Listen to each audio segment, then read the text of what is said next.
Hey guys. Okay, so let's start. Okay, I think I've done enough talking. From your perspective, it's like a few minutes, but from my perspective, it seems like it's been going on for hours. So we need to start setting up your environment. And before we even set it up, we need to kind of start at the basics. We are going to be setting up a virtualized environment on your machine. Before we do that, I'm going to take a couple of minutes to kind of explain to you what a virtualized environment is, what your options are, and I'm going to share with you what I'm going to be going with as far as installation goes. Well, it says VMware on here, so I think I kind of ruined that surprise, but we'll do all the other stuff.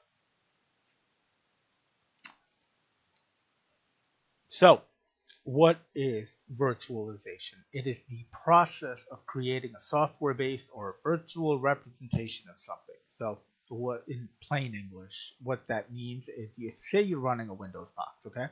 We're going to put a virtual host on your machine and that host is going to have multiple clients which you can do different OSs, different type of vulnerable systems, things like that. So we're going to take your Windows operating system, we're going to put an application on it, and that application is going to allow us to break into other operating systems. So when you look down below, there are many options here, okay?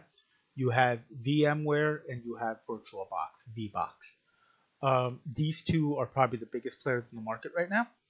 And the reason these two make the top of the list is because they are very well integrated with Kali Linux, which is the set of tools that you're going to need to do your hacking. You do have other options, and they're all listed here, but I use VMware for multiple reasons. Number one is because I have a license for it. It's an older version than the one that's out there now, but the functionality is the same.